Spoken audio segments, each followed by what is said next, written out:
BX1 ⁇ L'édito Fabrice Grosfilet. Une vague, ou plutôt un raz-de-marée, un tsunami, une courbe à la verticale. Depuis quelques jours, les expressions les plus pessimistes fleurissent pour évoquer l'arrivée du variant Omicron. L'inquiétude est réelle, fondée sur une contagiosité record de ce nouveau variant, 5 fois plus contagieux que le variant Delta. Il va donc le supplanter dans les prochaines semaines, il n'y a aucun doute là-dessus, et la croissance du nombre de cas sera exponentielle. Comprenez que le nombre de personnes contaminées va doubler tous les 2 ou 3 jours. Inge Neven, la responsable Covid-19 de la COCOM, notre commission communautaire commune à Bruxelles, a d'ailleurs prévenu. Elle craint que le nombre de cas ne reparte à la hausse dès la semaine prochaine.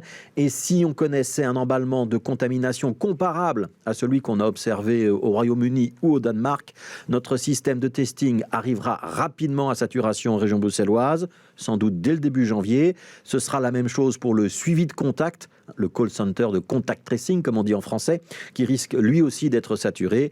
Il faudra alors basculer sur un système de SMS, puisqu'on n'aura plus le temps d'appeler les gens.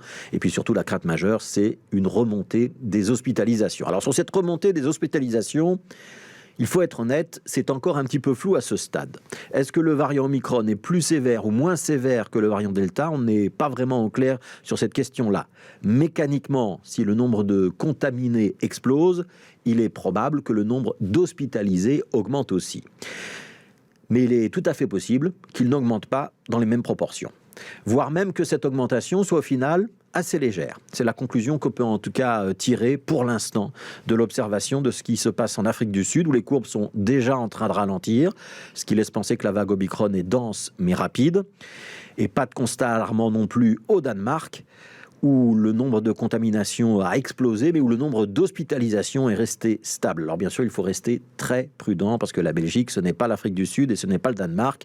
Et au Danemark, on sait qu'il y a toujours un décalage entre contamination et hospitalisation. Au Danemark, il faudrait encore attendre 2 ou 3 semaines de plus pour être complètement rassuré. C'est là toute la difficulté à laquelle sont confrontés nos décideurs politiques aujourd'hui. Naviguer sans carte, sans boussole. Nous qui sommes habitués à prendre la mer avec un sondeur, un système GPS et des prévisions météo fiables à 5 jours, nous nous retrouvons à prendre la mer par gros temps avec la simple observation des étoiles et le doigt mouillé pour savoir d'où vient le vent. Pour les férus de technologie que nous sommes, c'est un retour en arrière de 2000 ans et cette imprévisibilité nous est aussi inconnue qu'inconfortable.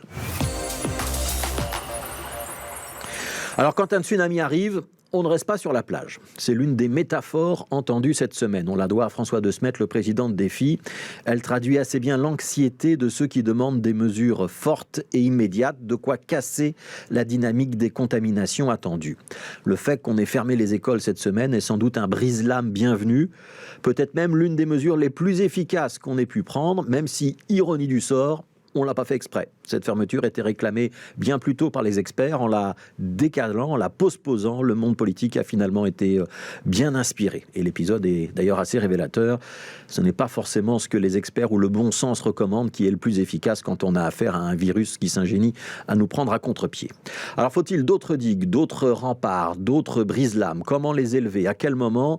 Tous les pays du monde se posent la question ces derniers jours. L'exemple radical de l'Autriche ou des Pays-Bas a évidemment secoué bien des gouvernements européens. Suivre ces 2 pays, c'est peut-être prendre des mesures excessives, mais ne rien faire, c'est prendre le risque d'avoir été honteusement passif alors que le vent était en train de se lever. Quand la tempête menace, on fait rentrer les voiliers.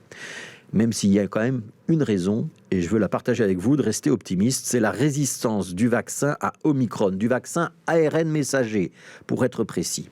C'est ce que relève une étude de l'Université de Genève qui est publiée aujourd'hui et qui est pointée par le professeur Michel Goldman, l'immunologiste de l'ULB.